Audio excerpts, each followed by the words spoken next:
Welcome to Earthwork Echoes, where we witness ancient trades before they disappear forever. Right now, you're looking at one of the last grindstone quarries in Europe. These craftsmen are about to extract a 3-meter stone disc from solid rock using nothing but hand tools and black powder. One wrong wedge strike and weeks of back-breaking labor shatters in an instant. Spring thaw has just released its grip on the quarry face. The exposed sandstone glistens with moisture, and already the workers are scanning for something invisible to untrained eyes. Natural fissures thread through this rock like hidden fault lines. Miss one and your stone cracks where you don't want it. Find them, and the mountain practically hands you the material. Watch how they locate these fractures. Those wooden rods aren't decoration. They're dowsing for stone, tracing the invisible seams that'll determine where every cut begins. Once mapped, chalk marks appear across the rock face. Circles emerge. Each one represents a potential grindstone, and underneath, 2 or 3 more layers wait their turn.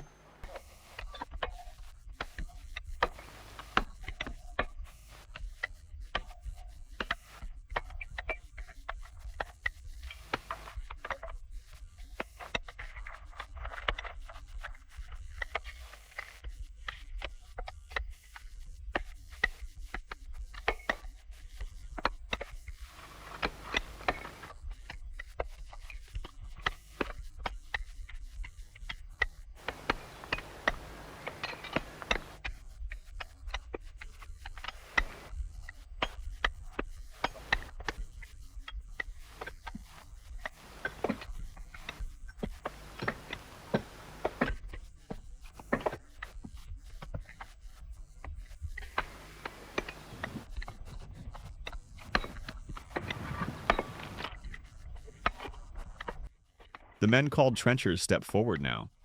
Their job sounds simple. Cut channels around each marked circle about a foot deep. But look closer at their stance. The way they plant one foot in a worn depression, just wide enough for a boot. They'll stand like this for hours, cold seeping up through the stone into their bones. That trenching hammer weighs nearly 9 pounds. Both ends taper to hardened cutting edges that blast off plate-sized chunks with each strike. Notice how every blow sets up the next. There's a rhythm here, almost musical. One man works left-handed around the circle, his partner works right. They meet in the middle, and what emerges is a perfectly round trench surrounding raw material that's been locked in this hillside for millions of years. The waste rock between circles doesn't go to scrap. Smaller grindstones come from these pieces. Some head to glass-cutting shops. Others end up in village smithies or on farms. The gaps get filled with purpose. Nothing here gets thrown away.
Now here's where things get serious. See that blackened area on the rock face? That's the shadow of controlled explosions. They've blasted away an entire bank of stone to give themselves room to work. Without that clearance, reaching the back of each round blank would mean cutting another full trench channel. Decades of trial and error taught them exactly how much powder to use. Too little does nothing. Too much destroys what you're trying to save. The deeper the trench goes, the harder everything becomes. 65 centimeters down, 70. Debris piles up. They switch between tools constantly. A light mat for sweeping rubble from open areas. A narrow shovel for lifting chunks from tight spaces. And always those trenching hammers swinging in that practiced cadence. Here's something most people never consider. Those hammer edges go dull fast. Each trencher burns through 8 to 12 hammers every single day. That means constant trips to the smithy, constant resharpening, constant hardening.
The quarry can't function without its forge any more than it can function without the rock itself.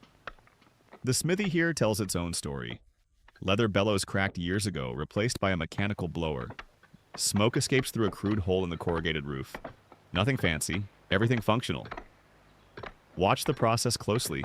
The hammer tip glows red in the coals. On the anvil, the smith draws the iron forward, tapering each edge to a narrow cutting face. Too thin and it crumbles against stone. Too thick and it won't bite.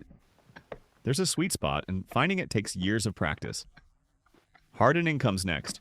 A quick dip in the quench tank. The metal runs blue from the edge upward. Only when that color reaches the tip does it plunge fully into the water. That brief moment of controlled cooling transforms soft iron into something that can assault sandstone hour after hour. Other tools get the same treatment. Bush hammers with their rows of pointed teeth, picks with vertical cutting edges, each one precisely tempered for its specific task.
Back at the quarry face, a round blank has been fully exposed. The trenchers have done their part. Now the finishers take over. Their first challenge is separating this massive disc from the bedrock beneath it. They cut a wedge trench along the base, driving it 6 centimeters deep with methodical precision. The groove tapers to an acute angle. Into this narrow space, they'll set dozens of iron wedges, each 12 centimeters long and 4 wide. The surfaces must be perfectly clean. Any stone fragment trapped under a wedge and the lifting force goes wrong. Count the wedges going in. 42, 48, sometimes more depending on the stone's diameter. 3/4 of the circumference gets packed tight. They mark the center of the arc and begin driving from that point outward, one man going left, one going right. The senior stoneworker climbs onto the blank itself. Through his feet, he can feel the wedge pressure building. This is where experience becomes irreplaceable. Light taps first, bringing everything to tension.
The force increases gradually, always even, never favoring one side over another.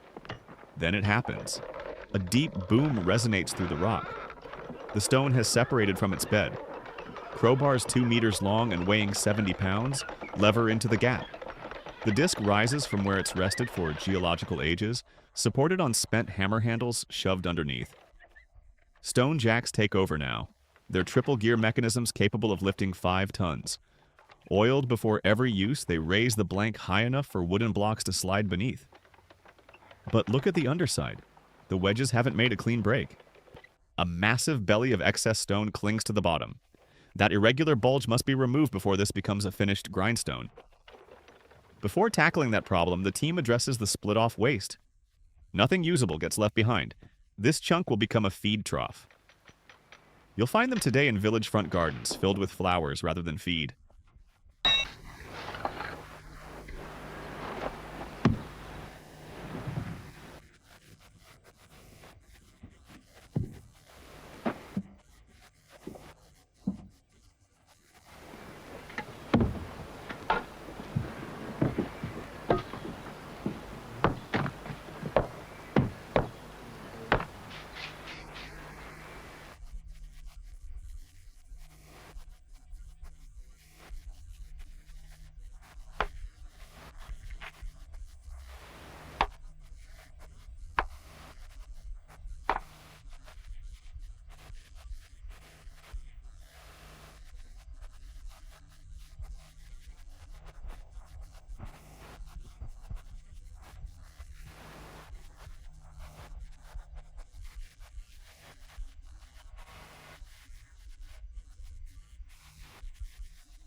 On the main blank, measuring begins. The compass finds center, the straight edge checks level. Considering every bump and hollow, they determine the most favorable surface cut. It doesn't need to be horizontal, just efficient. Every unnecessary centimeter of rock removal adds hours of labor. They scribe the chosen line around the edge. Chisel and mallet rough out the top circumference. Heavy wooden beams create a working platform where the quarry floor won't accommodate standing room. From the marked edge, they can finally confirm whether the blank has adequate thickness throughout. Dressing the surface means working from outside toward center. The depressions guiding this rough work are called bumps.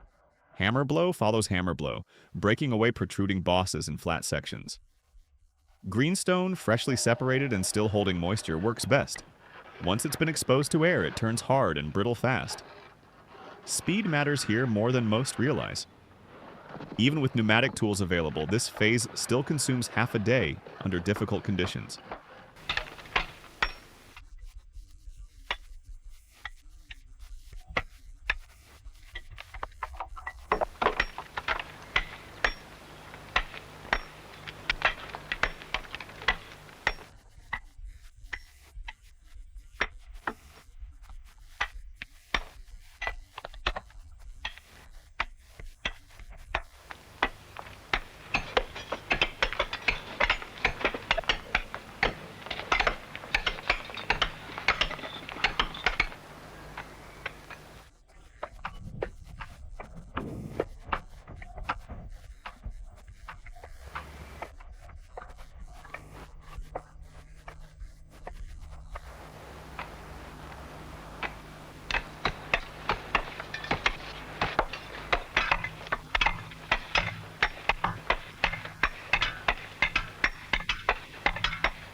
Some things technology can't rush.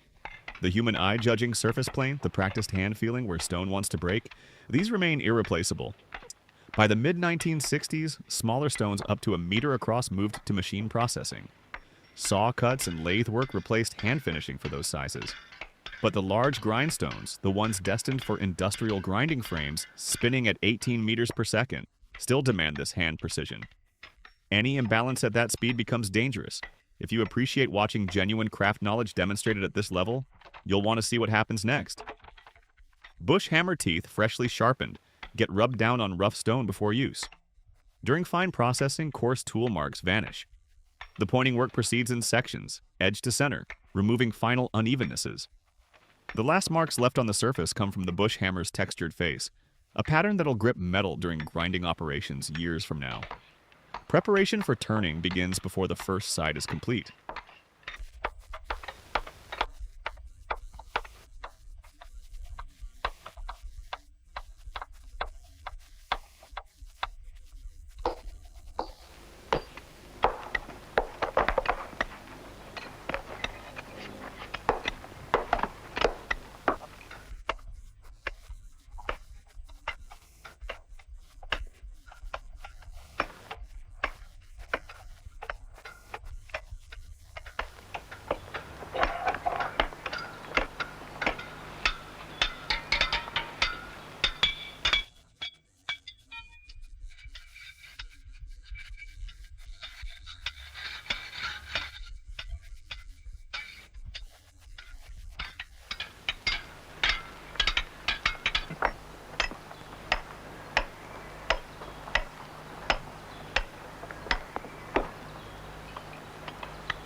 One man points the rim face halfway down.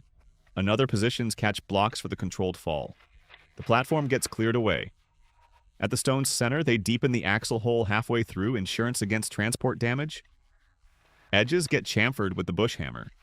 At the base of the half-finished blank, turning timbers wait ready. Old work smocks and sacking cushion the stone edge. Blocks behind prevent backward tipping during the lift. In the fall direction, they construct a crushing pile, stone chunks and rubble calculated to give way on impact. The lever jack pushes the massive disc toward vertical.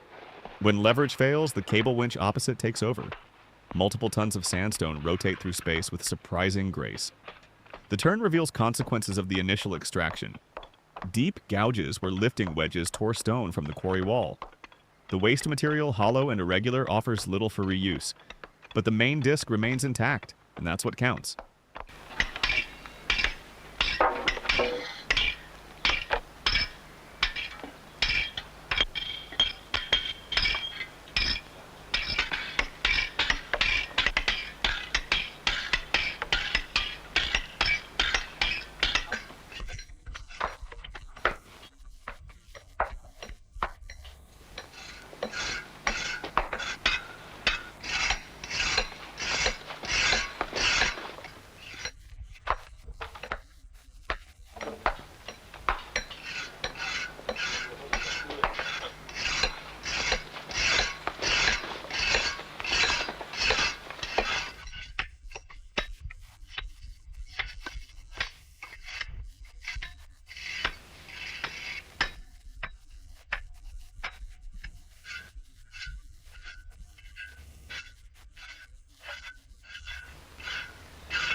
Work on the second surface starts immediately.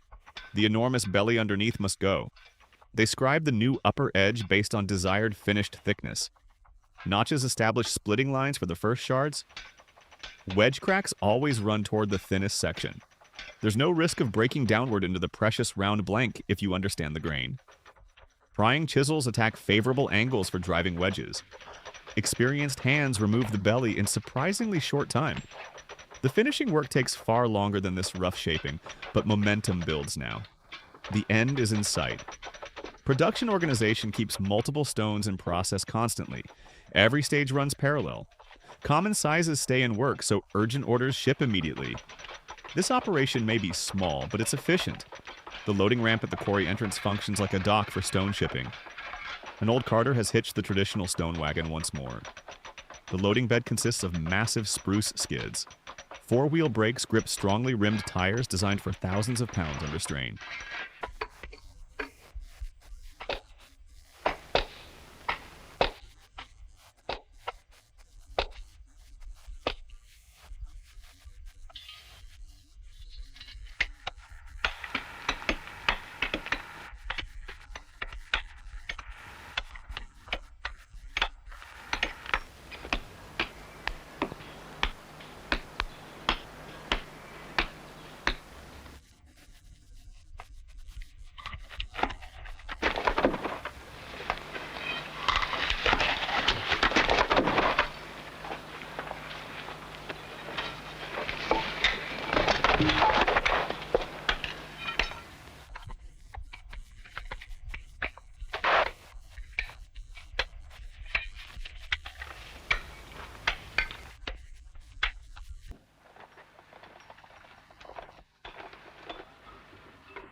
Round timbers serve as rollers, moving the grindstone up wooden tracks onto the wagon bed.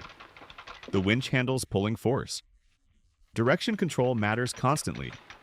On the narrow track, heavy loads tip easily, and recovery from a fall means hours of dangerous work. Weight distribution requires the stone centered precisely on the wagon. Side overhang gets balanced exactly before rollers come out. Then the bender, a stout fresh-cut oak sapling, lashes everything secure. A blocking wedge braces the binding tight against any shift during the journey ahead. Those journeys down to the valley exist now mostly in local memory. Soon the grindstone trade itself, the specialized skills, the punishing daily labor, the historical significance, will survive only in documentation like this. If this kind of hands-on heritage matters to you, subscribe and hit the bell. We're preserving trades that the world is forgetting, and every episode brings another one back to life.